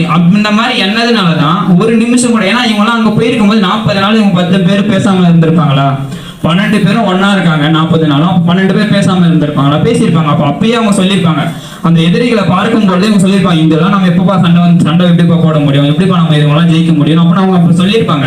அப்போ அத்தவங்க சொல்றது எதையுமே காதில வாங்காம உடன் இருந்தவர்கள் பண்ண எந்த ஒரு விஷயத்தையும் பார்த்தும் அதை தான் சிந்தையில ஏற்றிக்கொள்ளாமல் அவங்களோட சித்தத்தை மறக்காம அவங்க இருந்ததுனாலதான் இன்றைக்கு என்ன சொன்னாங்கன்னா நற்செய்தி சொன்னாங்க. அந்த பயம் இல்லாம திகில் இல்லாம இவங்களுக்கு எப்படி வந்தது, எப்படி அந்த ஒரு நிச்சயம் தேவன் வாக்குத்தத்தம் பண்ணினா அவர் கொடுப்பாரு, அது அவரோட பார்ட்டு. நான் எதுக்கு போனேன், வாக்குத்தத்தத்துக்கு அந்த தேசம் சுதந்திரதா இருக்கிறதா அதை சோதிக்க போனேன். நான் சோதித்து பார்த்து வந்தேன், என்னோட நற்செய்தி இதுதான். அது வந்து பாலும் தேனும் ஓடுகிற தேசம், தேவன் வாக்குத்தத்தம் பண்ண தேசம். அவர்களை தேவன் நம் கையில ஒப்பு கொடுப்பாரு. ஏன்னா அந்த 9வது வசனத்துல சொல்றாரு, அவர்களை காத்தது நிழல், அது விலகி போயிட்டு கர்த்தர் நம்மோட இருக்கிறார், அவர்களுக்கு பயம் வேண்டியதில்லை என்றார்கள். அப்போது அவர்கள் மேல் கல்லெறிய வேண்டும் என்று சபையார் எல்லாரும் சொன்னார்கள். இல்ல அது இல்ல, என்னாகவும் 14:9 வசனம், கலகம் பண்ணாதீர்கள், அந்த தேசத்தின் ஜனங்களுக்கு நீங்க பயப்பட வேண்டியதில்லை,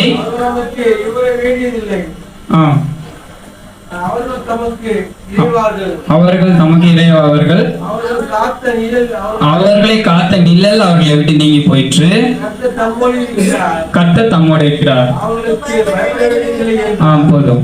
இப்ப வந்து இவங்க அங்க போய் 40 நாள் என்ன பண்ணாங்கன்னு பார்த்தா, இவங்க எல்லாம் மத்தவங்க எல்லாம் போனவங்க எல்லாம் என்ன பண்ணாங்கன்னா அந்த தேசத்தை பார்த்துட்டு வந்தாங்க. ஆனா இவங்க எதுக்கு போனாங்கன்னா இவங்களோட சித்தம் தேவனுடைய வாக்குத்தத்தத்தின்படி அது இருக்கிறதான்ட்டு சோதிக்க போனாங்க. சோதிக்க போனவர்கள், அதாவது ஒளி இருக்கிற இடத்துல இருளுக்கு இடம் இல்லை.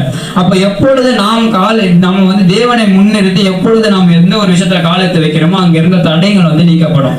அப்ப இவங்க அங்க உள்ள போன உடனே அங்க காத்துட்டு இருந்த நிழல் வந்து பயந்து ஓடி போயிடுச்சு, இதுக்கு மேல எனக்கு இங்க வேலை இல்லை அப்படின்னு சொல்லி அப்பயே அந்த நிழல் என்ன பண்ணிச்சு, 40 நாள் உள்ள இருக்கும் போது அந்த நிழல் வந்து நீங்கி விட்டது, இதுக்கப்புறம் நீங்க போதுன்னு யோசுவா சொல்லல, அவர்களை காத்த நிழல் வந்து நீங்கி போயிற்று அப்படின்னு சொல்றாரு. அப்போ அது ஏற்கனவே நீங்கிடுச்சு, இவங்க போகும்போது அந்த நிழல் நீங்கிடுச்சு. இப்போ அவங்க பாதுகாப்பு இல்லாம இருக்காங்க, அவங்களுக்கு ஒரு அடைக்கலம் இல்லை. ஏன்னா நம்ம மேல மோதனா அந்த கல் என்ன பண்ணுவோம், நசுக்கி போட்டுரும், நம்ம மேல மோதிரவன நொறுக்கி போட்டுரும் அந்த கல். ஆனா இவங்களுக்கு அந்த நம்பிக்கை இருக்கு, நார்மலா பார்த்தவங்களுக்கு அந்த நம்பிக்கை இல்லை. அப்ப நம்ம எப்படி பார்க்க வேண்டும் என்று சொன்னால் கிறிஸ்துவுக்குள் பார்க்க வேண்டும். எப்படி நம்ம இருக்க வேண்டும் என்று சொன்னால் அந்த கல்லை முன்மாதிரியாக நிறுத்தி, அந்த கல்லை முன்னிறுத்தி நாம இப்ப எதனா ஒரு வேலையை செய்ய போகிறோம் என்றால் அந்த கல்லை முன்னிறுத்தணும். கிறிஸ்துவை முன்னிறுத்தி நம்ம செய்ய வர எல்லா வேலையிலும் நம்மளுக்கு என்ன பண்ணுவார்னா தேவன் ஒரு அடைகாலத்தையும் ஒரு ஜெயத்தையும் நம்மளுக்கு கொடுப்பாரு. இப்ப 2வது என்ன நம்மளுக்கு நன்மை கிடைக்கிறது, 2வது என்ன ஆசீர்வாதம் கிடைக்கிறது என்று பார்த்தோம்னா, தடைகள் உடைக்கப்படும், சத்துருவின் மீது ஜெயம். அதாவது அந்த கல்லை முன்னிறுத்தி நாம் வந்து வாழும் பொழுது நம்மளுக்கு என்ன கிடைக்கிறது, நம்மளுக்கு இருக்கிற தடைகள் எவ்வளவு நாளா தடையா இருந்தாலும் சரி, அதே போல சத்துருவின் மீது ஒரு வெற்றி கிடைக்கும். நம்மளை வந்து எதிர்த்து நிற்கிற சத்துரு, நம்மளுக்கு விரோதமாக எழும்புகிற சத்துருக்களின் மீது நம்மளுக்கு வந்து ஒரு ஜெயத்தை தேவன் வந்து கொடுப்பாரு. எப்பொழுது நம்ம அந்த கல்லை வந்து முன்மாதிரியாக நிறுத்தி வாழ்கிறோமோ அப்பொழுது இவைகள் கிடைக்கும்.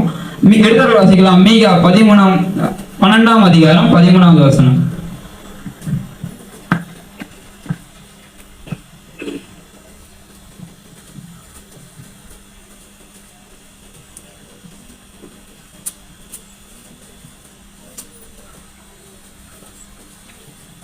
இந்த 2:13.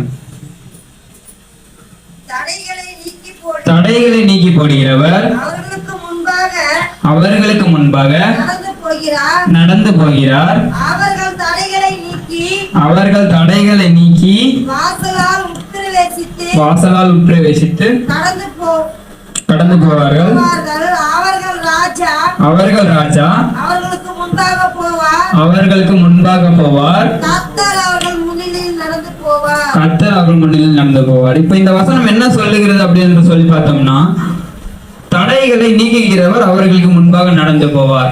முன்பாக நாம் வழிவிட்டால் தான் முன்பாக நடந்து போக முடியும். நீங்கள் வந்து அந்த கல்லாகிய கிறிஸ்துவை நீங்கள் முன்னே நிறுத்தினால் தான் அவர் உங்களுக்கு முன்பாக நடந்து போவார். அப்போ அந்த கிறிஸ்துவை நாம் முன் நிறுத்தும் பொழுது இந்த இஸ்ரவேல் ஜனங்கள் வந்து இன்னொரு இடத்துல வந்து என்ன ஆகுதுன்னா, யோசுவா வந்து கூட்டிட்டு போகும்போது ஒரு விஷயம் வந்து நடக்கிறது. அந்த இடத்துல வந்து இயேசுவை இவர் முன்னிறுத்தி இவர்கள் நடந்து போவதனால் அவங்களோட தடைகள் வந்து நீக்கப்படுகிறது. நம்மளோட தடைகள் நீக்கப்பட வேண்டும். ரொம்ப நாளா தடை, நான் ஜெபிக்கிறது நடக்கல இப்படின்னு தடைகள் இருக்குமானால் ஏன் அப்படி இருக்கு அப்படின்னு சொல்லி பார்த்தோம்னா, நாம் இன்னும் சரியாக முன் நிறுத்த வேண்டிய கல்லை நாம் இன்னும் முன் நிறுத்தாமல் இருக்கிறோம். நம்மளுக்கு முன்னாடி நாம் நிறுத்த வேண்டிய கல் கிறிஸ்துவாகிய கல்லை நம்ம வந்து இன்னும் முன் நிறுத்தவில்லை. அவரை மாதிரி நம்ம இன்னும் வாழ. இப்போ நம்ம வந்து இந்த யோசுவாக்கு அங்க என்ன நடக்குதுன்றதை பார்க்கிறோம். யோசுவா எடுத்தவர்கள் வாசிக்கலாம். யோசுவாதி புஸ்தகம் 6ஆம் அதிகாரம் 1ஆம் வசனம்.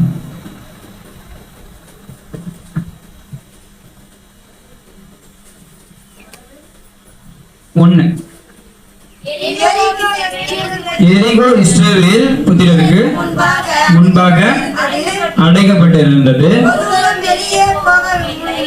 ஒருவரும் வெளியே போகவும் இல்லை, ஒருவரும் உள்ளே வரவும் இல்லை. இப்போ வந்து இந்த இடத்துல என்ன நடக்குதுன்னா, இவங்க வந்து போகிற அந்த தேசத்தை இவங்க வந்து பிரயாணம் பண்ணி போகிற இடத்துல குறுக்க வந்து என்ன இருக்குன்னா எரிகோ தேசம் இருக்கிறது. எந்த தேசம் இருக்குன்னா எரிகோ தேசம். அந்த எரிகோ தேசம் வந்து இஸ்ரவேல் ஜனங்கள், அதாவது தேவன் வந்து அவருக்காக மீட்டு கொண்டு வருகிற ஜனங்கள், அதாவது ரட்சிக்கப்பட்ட அழைக்கப்பட்ட நம்மள தான் வந்து அங்க நம்ம வந்து வச்சு பார்க்கணும். ஏன்னா இஸ்ரவேல் ஜனங்களை தான் நம்மள என்ன பண்ணிடுறோம்னா எடுத்துட்டு போய் சேர்த்திருக்கிறார் ஆபிரகாம் மூலமா. அப்ப இஸ்ரவேல் ஜனங்களை நாம வந்து தேவன் கிட்ட போகிறதுக்கு எரிகோ மதில்கள் வந்து என்னவா இருக்குன்னா தடைகளா இருக்கிறது. அது எப்படி இருக்கிறா, நம்மளுக்கு அடைக்கப்பட்டதா இருக்கிறது. நம்மளுக்கு திறந்து வழி விடவில்லை. எரிகோ வந்து திறந்து யாருக்கு என்ன பண்ணல, வழி விடல, அடைக்கப்பட்டு இருக்கிறது. அந்த அடைக்கப்பட்டது மட்டும் இல்லாமல் உள்ளே போக முடியாது, வரவும் முடியாது. ஏன்னா அவங்க அதை கடந்து போனாதான் ஆசீர்வாதத்தை அடைய முடியும்.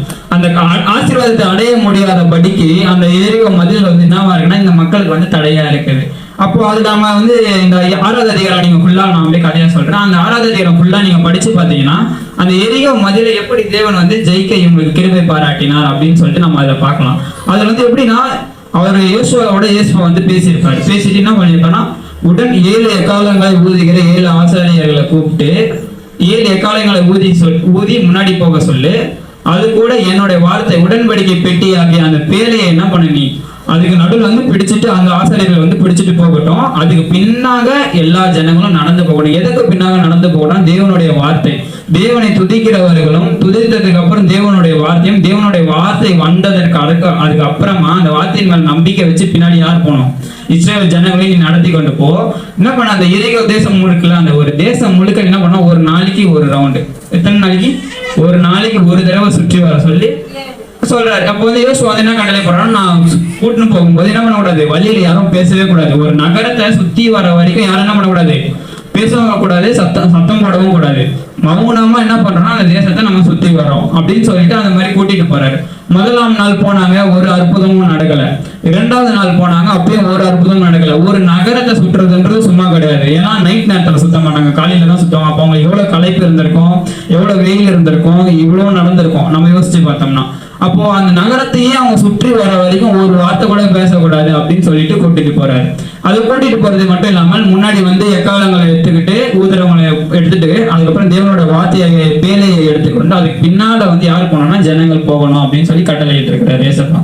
அப்ப அந்த கட்டளையில வந்து இவர் வந்து எதை முன்னிறுத்தி இவங்க போறாங்க அப்படின்னா தேவனோட வார்த்தையாகிய கட்டளை. ஏன்னா ஆதி காலத்துல தேவன் எப்படி இருந்தாருன்னா வார்த்தையா இருந்தார். அப்போ அந்த காலகட்டத்துல மனிதர்கள் வந்து வானத்துல இருந்து கடவுள் பேசினார், இது கடவுள் பேசினார் அப்படின்றத தெரிஞ்சுப்பாங்க. அப்புறம் மனுஷன் வந்து கொஞ்சம் வளர்ச்சி அடைய மனுஷனுக்கு இப்போ அடையாளங்கள் தேவை. கண்டதை மட்டும் தான் நம்புறான் அப்படின்னும் போது அந்த விஷயத்திற்காக தேவன் என்ன பண்றாருன்னா மனித ரூபத்துல இறங்கி வருகிறார். அப்ப நீ என்னை பாரு, என்னை பார்த்தோட நம்பு. இப்ப வந்து அந்த மாதிரி யாராச்சும் ஒருத்தர் நேர்ல இருந்து அற்புதம் செஞ்சா என்ன பண்ணுவாங்கன்னா அவங்களை கூட்டு போய் ரிசர்ச் பண்ணுவாங்க, எப்படி உங்களால இதெல்லாம் முடியுது ரிசர்ச் பண்ண ஆரம்பிச்சு. ஏன்னா இந்த அந்த அளவுக்கு டெக்னாலஜி வளர்ந்து போச்சு. அப்ப இப்பொழுது தேவன் எப்படி பொழியப்பட்டிருக்காருன்னா ஆவியானவரா, நீ பார்க்க முடியாது, நீ உணரலாம், நீ அதிசயத்தை பெற்றுக்கொள்ளலாம், ஆனா என்ன பண்ண முடியாது, நீ பார்க்க முடியாது. ஆனா நீ வந்து என்ன பண்ணலாம், தேவனை அறிந்து கொள்ளலாம். மனிதர்களோட வளர்ச்சிக்கு ஏற்ற மாதிரி தேவன் வந்து அங்க வெளிப்பட்டார். அப்ப அந்த ஆதி காலத்துல இருந்தவர்கள் தேவன் எப்படி வெளிப்பட்டார்னா வார்த்தையாக வெளிப்பட்டார். அப்ப அந்த வார்த்தையை நீ முன் நிறுத்தி அந்த வார்த்தைக்கு பின்னாடி நீங்க ஜனங்க நடந்து போங்க, அற்புதம் நடக்கும் தேவன் சொல்லிட்டார். ஆனா அற்புதம் நடக்கிறது அந்த இன்னொரு விஷயமும் இருந்தது, அங்க பொறுமை இருந்தது. 7 நாட்களும் அந்த எரிகோ தேசத்தை 7 நாளும் ஒரு தடவை சுத்தி வரும்போது அவங்களுக்கு அந்த பொறுமை இருந்தது. ஆனா 7வது நாள் இது என்ன சொல்றாருன்னா, இந்த நாள் நம்ம எத்தனை தடவை சுத்தி வரணும், கடைசி நாள் 7வது நாள் எத்தனை தடவை சுத்தினாங்கன்னா 7 தடவை சுத்தினாங்க. ஒரு தடவை ஒரு நகரம்னா அந்த ஊர் பெரிய ஊர், அந்த நகரம் முழுக்க அந்த கோட்டை முழுக்க சுத்திட்டு அவங்க வரணும். அந்த ஒரு தடவை சுத்தாம அன்னைக்கு ஒரு நாள் மட்டும் நைட்டுக்குள்ள அந்த ஒரு நாள் அவங்க என்ன பண்ணணும்னா 7 தடவை சுத்தி வர வேண்டும். அப்ப 7 தடவை சுத்தி வரணும். ஏற்கனவே 6 நாள் சுத்தறதுக்கு ஒன்றும் நடக்கல, 7வது தடவை 7 தடவை சுத்தணும்னு சொன்னா மக்களுக்கு என்ன ஆகும்? ஆனா அந்த மக்கள் என்ன பண்ணாங்கன்னா அவரோட வார்த்தையை கீழ்ப்படிஞ்சாங்க, அந்த வார்த்தையை முன்னிறுத்தினாங்க. தேவ ஊழியக்காரன் மூலயமா தேவன் பேசுகிறான்ற வார்த்தையை முன்னிறுத்தி கீழ்ப்படிஞ்சு என்ன பண்ணாங்கன்னா 7 தடவையும் சத்தம் போடாமல் சுத்தி வராங்க. 7வது தடவை அவங்க சுத்தம் போதுதான் யோசுவா என்ன பண்றாருன்னா அங்க சொல்றாரு, 7 எக்காலங்களையும் என்ன பண்ணுங்க, ஊதுங்க. நான் சொல்லும் போது மக்களே நீங்க எல்லாரும் என்ன பண்ணணும், ஆர்ப்பரிக்கணும். தேவனை நீங்க எல்லாம் என்ன பண்ணணும், புகழணும். ஏன்னா அவர் நம்மளுக்கு இந்த எரிகோ தேசத்தை வந்து நம்மளுக்கு கொடுத்துட்டாரு அப்படின்ற ஒரு விசுவாச வார்த்தையை சொல்லி அவர் என்ன பண்ண சொல்லுவாருன்னா ஆர்ப்பரிக்க சொல்லுவார். அப்ப யோசுவா எடுக்கிற வசனம் யோசுவா 6வது அதிகாரம் 16வது வசனம்.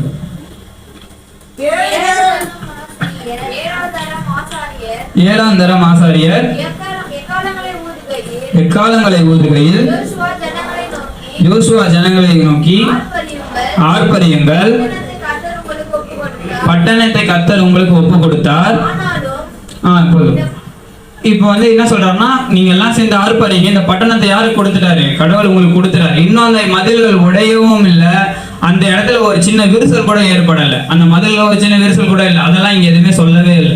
அப்போ அடையாளங்களை காண்பதற்கு முன்பாகவே வார்த்தையின் மேல் அவ்வளவு நம்பிக்கை வைத்திருந்தாங்க. ஏன்னா அவங்க முன் நிறுத்தியதன் மேல் உறுதியாக இருந்தாங்க. அந்த வார்த்தையின் மேல உறுதியாக இருந்ததுனால விசுவாச வார்த்தைகள் வந்து அங்க கடந்து வருது, ஊழியர் வாயிலிருந்து விசுவாச வார்த்தைகள் வருது. அந்த வார்த்தைகளையும் நம்பி மக்கள் என்ன பண்றாங்கன்னா ஆர்ப்பரிக்கிறாங்க. அப்போ அங்க நடக்கிற அற்புதத்தை பார்க்கலாம். 20வது வசனம் வாசிங்க. எக்காலங்களை ஊதுகையில் ஜனங்கள் ஆர்ப்பரித்தார்கள்.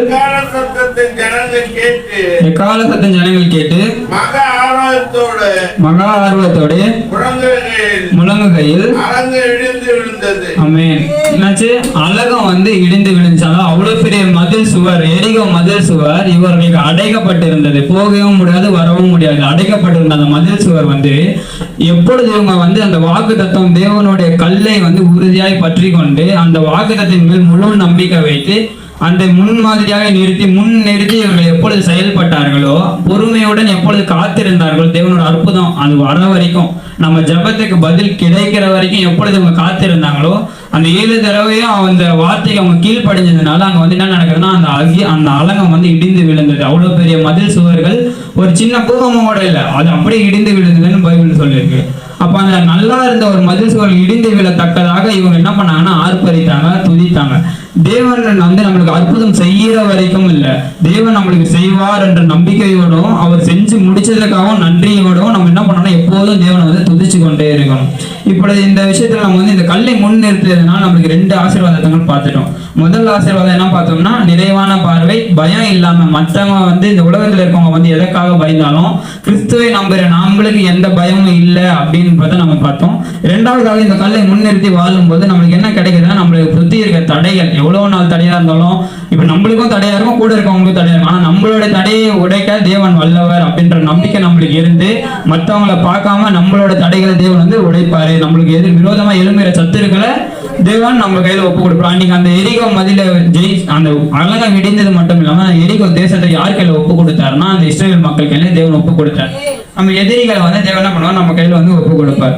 இப்போ அது மட்டும் இல்லாம லாஸ்டா நம்ம என்ன பார்க்க போகிறோம்னா என்ன ஆசீர்வாதம் நம்மளுக்கு இருக்கிறது. இந்த கல்லை முன்னிறுத்தி வாழும் பொழுது நம்மளுக்கு என்ன கிடைக்கிறது அப்படின்னு பார்க்கும்போது ஒரு அதிகாரத்தை தேவன் வந்து கொடுக்கிறார். என்னத்தை கொடுக்கிறான்னா லாஸ்டா அதிகாரத்தை நம்மளுக்கு கொடுக்கிறார். இந்த கல்லை முன்னிறுத்தி வாழும்போது பிதாவாகிய தேவன் கிறிஸ்துவானவரை நாம் முன்னிறுத்தி வாழும்போது அவருடைய நாமமே அல்லாமல் வேறு நாமமும் நம்மளுக்கு பூமியில் கொடுக்கப்படவில்லை. அப்போ அந்த நாமத்தினால் எவைகளை கேட்கிறீர்களோ அவைகளை பெற்றுக்கொள்வீர்கள். எவைகளை நம்ம கட்டளையிடுகிறோமோ அவைகள் எல்லாம் கீழ்ப்படியும். பிசாசுகளை நோக்கி அந்த நாமத்தை சொன்னா அந்த பிசாசு கீழ்ப்படியும். இந்த இயற்கையின் அவர் கிரியைகள் எல்லாம் வந்து அந்த நாமத்துக்கு கீழ்ப்படியும். அப்போ அந்த அதிகாரத்தை வந்து தேவன் எதை கொடுத்திருக்காரு, நம்மளுக்கு கொடுத்திருக்காரு. எப்போ நம்ம அந்த கிறிஸ்துவாகி அந்த கல்லை நாம் முன்னிறுத்தி வாழ்கிறோமோ அப்பொழுது நம்மளுக்கு தேவன் கொடுத்த அதிகாரத்தை நம்மால் பயன்படுத்த முடியும். எடுத்தவர்கள் வாசிக்கலாம் எபிரேயர் 2:7.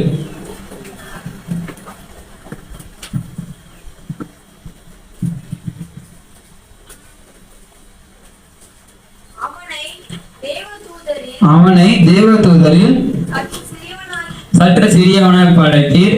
மனுஷனை வந்து தேவன் எப்படி படைச்சாரு இந்த வசனத்தை சொல்லப்பட்டிருக்கு.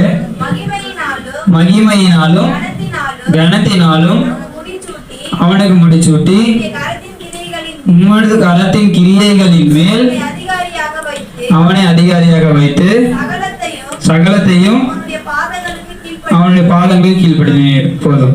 இதுல வந்து முக்கியமான விஷயம் என்னன்னா தேவன் படைச்ச மனுஷன் வந்து தூதரை விட கொஞ்சம் சிறியவனாக தான் படைச்சிருக்கிறாரு. படைச்சது மட்டும் இல்ல அவனுக்கு என்ன அதிகாரத்தை கொடுத்திருக்காருன்னா உம்முடைய கரத்தின் கிரியைகளின் மேல் அவனை அதிகாரியாக வைத்தீர். கரத்தின் கிரியை, தேவனுடைய கரத்தின் கிரியை என்று பார்த்தால் இந்த பூமியே தேவனுடைய கரத்தின் கிரியை தான்.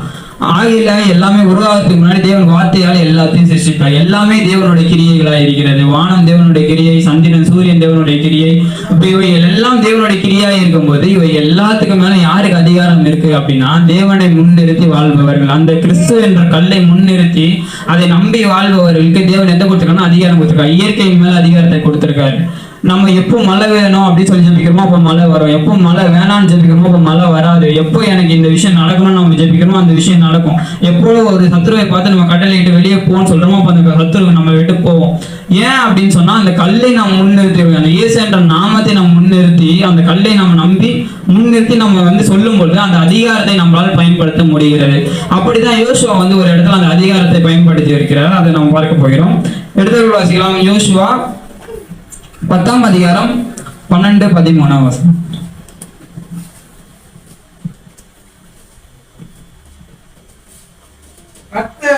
கர்த்தர் எமோரியரின் இஸ்ரவேல் புத்திரருக்கு முன்பாக ஒப்புக்கொடுக்கிற அந்நாளிலே யோசுவா கர்த்தரை நோக்கி பேசி, ரொம்ப முக்கியமான ஒரு விஷயம், யோசுவா கர்த்தரை நோக்கி பேசி பின்பு இஸ்ரவேலின் கண்களுக்கு முன்பாக சூரியனே நீ கிபியோன் மேலும் சந்திரனே நீ ஆயிரம் பள்ளத்தாக்கின் மேலும் தரித்து நில்லுங்கள் என்றான். அப்பொழுது ஜனங்கள் தங்கள் சத்துருக்களுக்கு நீதியை சரிகட்டும் மட்டும் சூரியன் தரித்தது சந்திரனும் நின்றது. போதும். இதுல வந்து பாக்குறோம்னா இந்த இயற்கையில வந்து இந்த நார்மலா நட்சத்திரம் இல்ல இந்த மரம் இந்த டைம்ல இங்க காத்தடிக்கணும், இந்த டைம்ல இங்க மழை பெய்யணும், அது வந்து நார்மலான ஒரு அதிசயம். நார்மலா நம்ம வேண்டுறோம், இயேசுக்கு வந்து ஒரு மலையை தருகிறார். ஆனால் அதிகாரம் என்று வரும் பொழுது முழு நிச்சயம் இருக்க வேண்டும். நாம சொன்னா அது நடக்கும். தேவனுடைய நாமத்தை முன்னிறுத்தி நாம நம்புற தேவன் நம்ம நாமத்தை சொல்லி நம்ம சொன்னோம்னா நம்ம சொல்ற விஷயம் நடக்கும் என்ற முழு அதிகாரம் இருக்க வேண்டும். ஆனா அங்க வந்து என்ன பண்றாங்கன்னா ஸ்ட்ரெயிட்டா மக்கள் இதுக்கு போயிட்டு என்ன பண்ணல, சூரியனை நீ அங்க நில்லு, சந்திரனை நீ இங்க நில்லு அப்படின்னு சொல்லி அவர் சொல்லல. முதலாவது என்ன பண்றாரு, தேவனோட பேசுகிறார், அவரோட வார்த்தையை கேட்கிறார். அவரோட வார்த்தையை வந்து அவர் நம்ம கேட்டதுக்கு அப்புறமா அந்த வார்த்தையின் மேல நம்பிக்கை வைத்து அதுக்கப்புறமா சொல்றாரு, சூரியனை நீ அம்மன் மேலும் கிபியோன் மேலும் சந்திரன் நீ அம்மன் மேலும் நீ நில்லு அப்படின்னு சொல்லிட்டு அப்பதான் தேவனோட ஜனங்களுக்கு என்ன கிடைக்கும், வெற்றி கிடைக்கும் அப்படின்னு சொல்லிட்டு கட்டளையிடுறார். இந்த சாதாரண மனுஷன் கட்டளையிட்டு அங்க என்ன நடக்குதுன்னா சூரியன் வந்து தான் இருந்த இடத்துல தரித்து நிற்கிறது. அதாவது அடுத்த வசனத்துல பார்க்கும்போது சூரியன் மறைவதற்கு தீவிரிக்காமலும் ஆனா உதிக்கிறதுக்கு தீவிரிக்காமலும் சந்திரன் மறைவதற்கு தீவிரிக்காமலும் தான் நின்ற இடத்துல நின்றதாம். அதாவது அந்த வருஷத்துல அந்த நாட்கள் காணாமலே போயிடுச்சு. இப்போ நிறைய இடத்துல நம்ம வருஷங்களை பார்த்தோம்னா இப்போ பிப்ரவரியில லீப் இயர்னு சொல்றோம், 4 வருஷத்துலதான் ஒரு நாள் வருது, மீது பாதி வருஷத்துல ஒரு 2 நாள் காணும். 30 நாள் 31 நாள்ல 2 நாட்கள் காணோம். அதே போல இன்னும் நிறைய இடத்துல வேதாகமத்துல பக்தர்கள் இப்ப யோபு வந்து தான் பிறந்த நாளை சபிச்சதுனால ஒரு நாள் வருஷத்துல இருந்து காணாம போயிடுச்சு. அதே போல இந்த யோசுவா அந்த இடத்துல வந்து சூரியன் சந்திரனையும் ஒரு நாள் முழுக்க அங்க யுத்தம் நடக்கிறதுனால நிறுத்தி வைத்ததுனால வருஷத்துல ஒரு நாளே காணாம போயிடுச்சு. சாதாரண தேவனுடைய கிரியையாக இந்த மனுஷன் தேவன் கொடுத்த அதிகாரத்தை பயன்படுத்தும் போது தேவன் அதை அப்படியே செய்கிறார். தேவனோட மேல இருக்க பற்றுல இவர் சொல்ற தேவனோட பேசி விட்டு அவரோட வார்த்தை மேல இருக்க நம்பிக்கையை ஒரு கட்டளை இடும்போது ஒரு மனுஷனுக்காக ஒரு நாளை தேவன் வருஷத்துல இருந்து காணாம போக வைக்கிறாரு. அதுவும் அந்த ஒரு யூதர்களுக்கு வெற்றி கிடைக்கணும்ன்ற ஒரே காரணத்துக்காக ஒரு நாள் அந்த சூரியன் வந்து தான் வேலையை வந்து எப்பவுமே கரெக்டா செய்யுது. மனுஷங்க மட்டும் தேவன் படைக்கிற வேலையை கரெக்டா செய்யறது இல்லை. தேவன் எதற்காக படைத்தார்? நீ பகலில வெளிச்சத்தை தரணும். அப்புறம் சந்திரன் எதுக்கு படைத்தார்? இரவுல நீ வெளிச்சத்தை தரணும். இரவை நீ ஆண்டு கொள்ளும், பகலை நீ ஆண்டு கொள்ளும் சொல்லிட்டு சூரியனும் சந்திரனையும் படைத்தார். தினந்தோறும் வருகிற அதோட டெய்லி ரொட்டீன் வேலையை கூட தேவன் வந்து நிறுத்தி வைக்கிறார். எதற்காகனா மனுஷனோட ஒரே ஒரு விண்ணப்பத்தினால. அப்ப தேவன் நம்மளுக்காக இவ்வளவு இறங்கி நம்மளோட ஜெபத்தை கேட்க அவர் வல்லவராய் இருக்கும் பொழுது நாம் கேட்கிற விதத்திலே கேட்கிறோமா அப்படின்றது பார்க்கறதுதான் இப்போ சந்தேகமா இருக்கு. நம்ம கேட்டதெல்லாம் கிடைக்கும். அதாவது இந்த அளவுக்கு ஒரு அதிகாரத்தை, இயற்கையை நிறுத்தக்கூடிய அதிகாரத்தை தேவன் நம்மளுக்கு கொடுத்திருக்கும் போது ஏன் நம்ம வாழ்க்கையில இன்னும் நம்ம வந்து ஆசீர்வாதங்களை பெற்றுக்கொள்ளவில்லை அப்படின்னு பார்க்கும்போது நாம் முன் நிறுத்த வேண்டியவரை நிறுத்தவில்லை, முன்மாதிரியாக வைத்து நாம் பின்பற்ற வேண்டியவரை நம்ம இன்னும் சரியாக பின்பற்றவில்லை அப்படின்னு சொல்லிட்டு இப்போ நம்ம மேல இருக்க தவறுகள் புரிகிறது. இப்போ நம்ம என்ன பண்ணோம்? தேவனை வந்து நம்ம முன் நிறுத்தி வாழ வேண்டும். இப்போ லாஸ்டா வந்து கடைசியா எடுத்து வாசிக்கலாம். ரோமர் 12:2.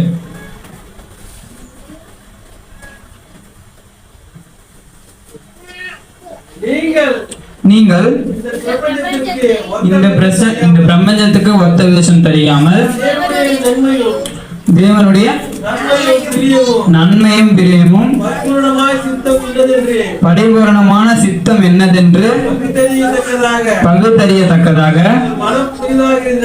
உங்கள் மனம் புதிதாகிறதுனாலே மறுரூபமாகுங்கள். இந்த ஒரு விஷயத்துல என்ன சொல்றாருன்னா, இந்த இடத்துல அந்த ரோமர் எழுதின சுவிசேஷத்துல என்ன சொல்றாங்கன்னா, நாம வந்து தேவனுடைய சித்தத்தை அறிந்தவர்களாய் வாழ வேண்டும். கிறிஸ்துவை அறிந்து கொண்டவர்கள், கிறிஸ்துவை பின்பற்றி சபைக்கு வந்தவர்கள் எதை பின்பற்றி வாழணும் அப்படின்னு சொன்னா, நம்மை குறித்த தேவனுடைய சித்தம், நம்மை குறித்த விசுவாசி தேவன் வந்து அவரை குறித்த சித்தத்தை, அவரை குறித்த நீதியை அவர் நிறைவேற்றிட்டு போயிட்டாரு. இப்ப அவர் நிறைவேற்றின நீதிற்காக நான் வந்து அழுகிறேன், தேவன் வந்து மரிச்சாரு, தேவன் வந்து இப்படி அடிச்சாங்க, அந்த படத்தை பார்த்த உடனே எனக்கு கண்ணில் தண்ணி வந்துருச்சு, அது இங்க முக்கியமே கிடையாது. நீ எதற்காக அழுகிறாய்ன்றது முக்கியம். நீ யாருக்காக அழுகிறாய்? நீ வந்து உனக்காகவும் உன் பிள்ளைகளுக்காகவும் அழ வேண்டும். தேவன் நம்மளுக்கு கொடுத்த சித்தம் என்ன? நீ வந்து என்னுடைய சித்தத்தை நிறைவேற்றதான் நான் உன்னை அழைத்தேன். எதற்காக தேவன் நம்மளை அழைச்சாரு அப்படின்னு பார்க்கும்போது அவருடைய சித்தத்தை நாம் நிறைவேற்ற வேண்டும். நம்மை குறித்து அவருடைய சித்தம், ஒருவரை கொடுத்து அவரோட சித்தம், அவரோட சித்தத்துல அவர் கரெக்டா வந்தாரு. மனுஷ ரூபத்துல 100% மனுஷனா இருந்தாரு. எப்படி அந்த சித்தத்தை நிறைவேற்ற வேண்டும்? அந்த சித்தத்தை வந்து போஜனமா நினைக்கணும். எல்லா டைம்ல அந்த சித்தத்தை மட்டும் தான் ஞாபகத்துல இருக்கணும். அப்பதான் அந்த சித்தத்தை விட்டு நம்ம வழி விலகி போகாமல் இருப்போம். அந்த சித்தத்தை நம்ம உணர்ந்தவர்களா இருந்து வாழ்ந்து இருக்கும் போது இந்த உலகத்தினுடைய எந்த ஒரு வலைகளிலும் பரிகளிலும் நம்ம சிக்கி கொள்ள மாட்டோம். அப்ப தேவன் எப்படி மனுஷனா இருந்த போதிலும் பிதாவோட சித்தத்தை நிறைவேற்றி முடித்தாரோ அதற்காக தான் நம்மளை இப்ப என்ன பண்றாங்க, முன்மாதிரியாக நிறுத்தி, அவரை முன்மாதிரியாக நிறுத்தி நம்மளை அழைத்திருக்கிறார். நாம எவைகளை செய்ய வேண்டும் என்று சொன்னால் அவருடைய சித்தத்தை நிறைவேற்றுகிறதாக நம்ம இந்த நீதியின் பாதையிலே அவரை நாம் முன்னிறுத்தி ஓட வேண்டும். இதுவரை பேசின ஆவியானவருக்கு நன்றி செலுத்தி